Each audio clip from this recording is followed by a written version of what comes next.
Good morning, students! I am Miss Rodalyn Tan. I am your teacher for this subject. Before we start, let us have first the presence of the Lord. Please lead Miss Grizel. Stand up, please. Lord, thank you for this day. Thank you for guiding us. Amen. Thank you, Miss Grizel. Before you take your seats, kindly arrange your chair properly and pick up some pieces of paper under your chair. Okay, you may now take your seats. Okay, please raise your right hand and say present if you are around. Rizal Bungkawil. Present, ma'am. Freya Faith E. de la Cruz. Present, ma'am. Lori Ann. Present, ma'am. Okay. Oh, you got perfect attendance. Okay. Class, I want you to read our classroom rules. Okay, all together. Observe silence when someone is talking. Raise your right hand if you want to talk. No cell phones during class unless it's allowed for the activities. Respect to one another. Thank you. So, the classroom rules are the following. First, observe silence when someone is talking. So, you could focus and listen to them talking. Second is raise your right hand if you want to talk. Third is no cell phones during class hours unless it's allowed for the activities. And fourth, respect to one another so that we could build a good relationship here inside the classroom. Before we start our lessons for today, let us first read our learning objectives. All, please read. At the end of the lesson, 75% of the students should be able to identify the right meaning of idiomatic expressions, illustrate with common use idiomatic expressions, and value the importance of having knowledge about the idiomatic expressions through participating in class. Okay, thank you. Before we proceed to our new lessons, let's have first a recap about yesterday's lessons. Now, who can tell me about what are figure of speech all about? Anyone from the class? Please, think, Ms. Reyes, please stand up. Figure of speech is a word or phrase using figurative language. Language that has other meaning than its normal definition. In other words, figure of speech relying on implied or suggested meaning rather than a dictionary meaning.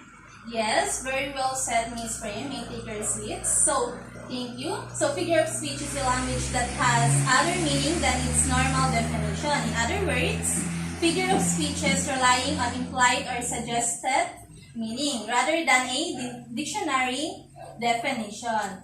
So, before we start our formal lessons, I prepared an activity to exercise our brain cells. This is a group activity. Our activity called Guess Me. So, I'll divide the class into 3 groups. And each group will be given an envelope that labeled with a group name, and inside it included is illustrated photo with phrases that you will be guessed the meaning of the phrases in the illustrated photo and to be pasted in the whiteboard afterwards.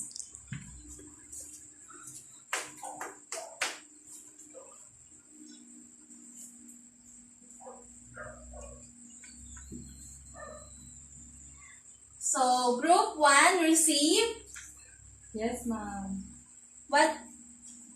Group 1 received chalk. Group 2 received and group 3 got red. Now, you have 2 minutes to discuss your thoughts and ideas with your group and choose one representative to discuss in front of the class the meaning of the phrases in the illustrated photo you got. The time starts now.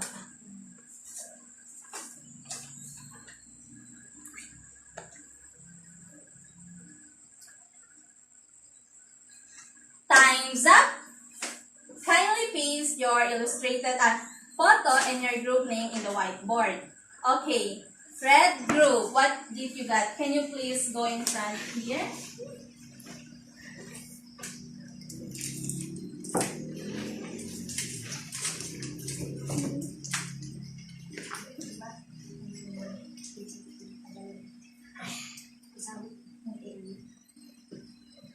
Piece of cake. A piece of cake means a task or jobs that are easy to complete or accomplish. Okay, you may paste it. Good job. What a piece of cake. When we say what a piece of cake, it refers to a task or jobs that are easy to complete or accomplish. Now, how about the team BAM? What did you got?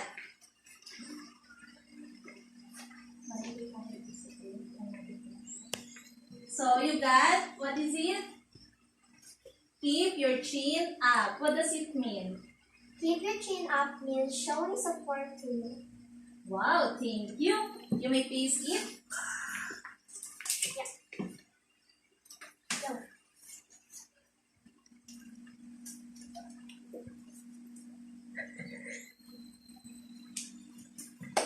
Okay, brilliant. When we lose, failed, and disappointed, our friends telling us to keep your chin up.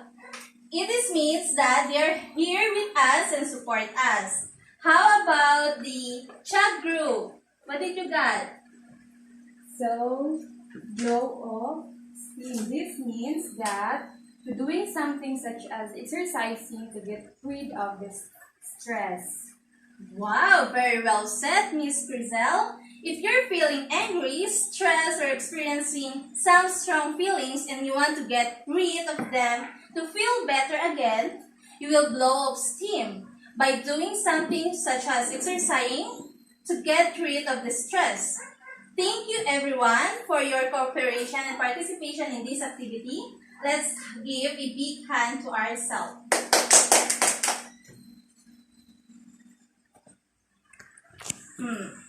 From the activity I have given earlier, what have you noticed?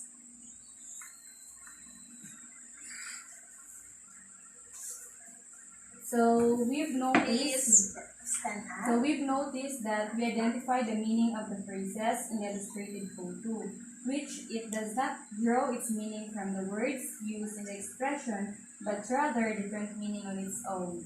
Yes, thank you, Miss Grizel. Those phrases from the activity are some of the expressions that we call idiomatic expressions. Our lesson is all about idiomatic expressions. So,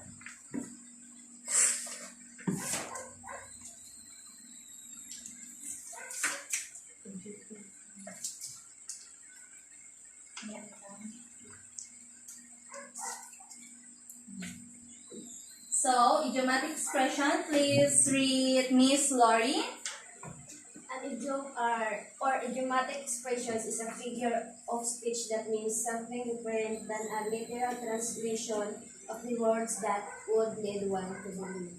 Thank you, Miss Lori. If you want to find yourself in a new, idiomatic expression. So here's the examples.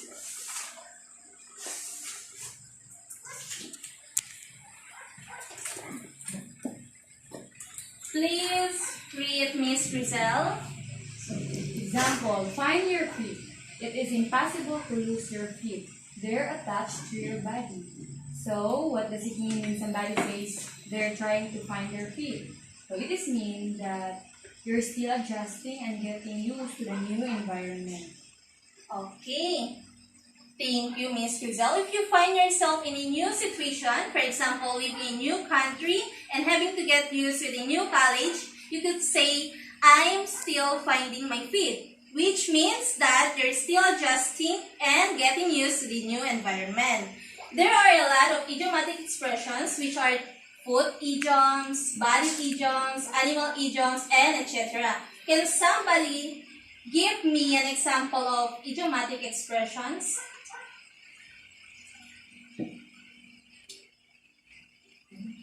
So, for example, pardon, pardon, ma'am, I can't hear what you're saying. Can you repeat the question again? Oh, I'm sorry. I said, can you give me an example of idiomatic expression? For example, ma'am, it is better late than never. Absolutely. Thank you, Miss Grizel. So, what does it mean? So, it means that it is better to arrive late than not to come at all. Excellent. Another example? Okay, Miss. Apple is behind me. So, let's analyze the example you gave. Apple of the eye. Do you know what does it means? The person is center of attraction. Oh, very well said, Miss Lori.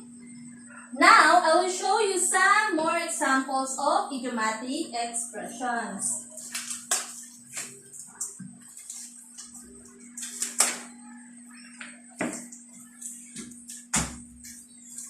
Okay, please read, Miss Freya, all of this. Read to me. I don't understand. People think made me very happy. Under the weather, not well.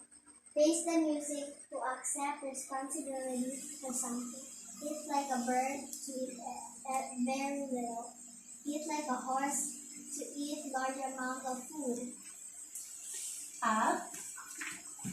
Up in the air, things are uncertain and unsure. Rags to riches, from being poor to having money and money. To miss the boat is too late. Split up, end of the relationship. Thank you, Miss. Thank you, Miss Freya.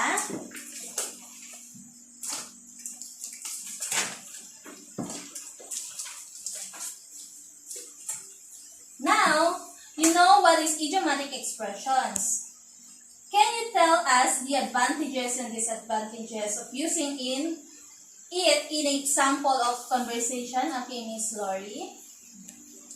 Ma'am, for the advantages is simplifies the negative message through using placing words is an idiom, while in this advantage can be misunderstood if you did not get the correct message that you would like to say.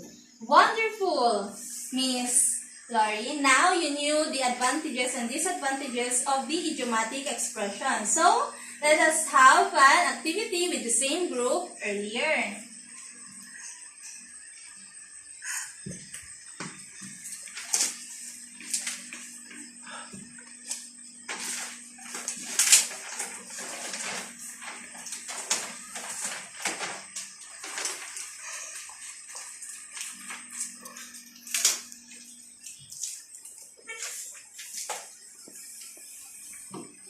So this is a group activity.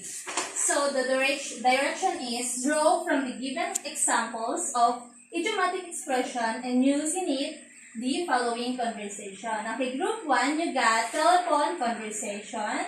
And the group 2, meeting old friends. And group 3 is family get together. So here is the rubrics. Content, 5 points. Cooperation, 5 points, total of 10 points. You have 3 minutes working time and 3 minutes presentation. Your time starts now.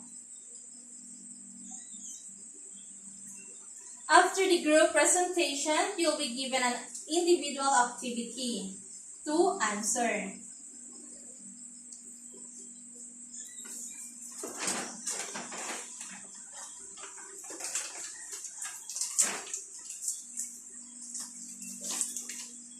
Okay, thank you for participating for this activity. Okay, now let's proceed for the individual activity.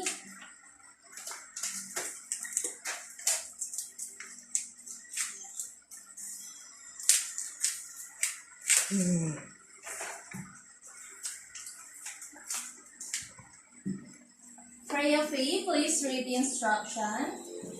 Instructions. Read and analyze the following idiomatic expressions.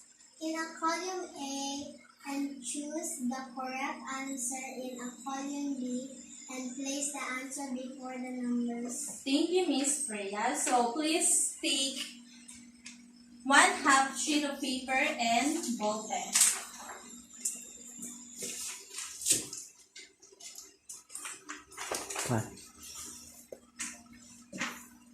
So here's the given activity. So you may start answering it. Okay, Dan, please submit. Okay, please submit your paper. Okay, thank you. Okay, thank you, class. So our lessons for today is, what is it? Okay. So our lesson today is about idiomatic expression. Oh, very good. So did you enjoy our activities? Yes, ma'am. Okay. Thank you everyone for the actively participation in these activities and in our lessons. I hope you understand our lessons for today. Hope to see you again tomorrow. Goodbye everyone and thank you. Goodbye, ma'am.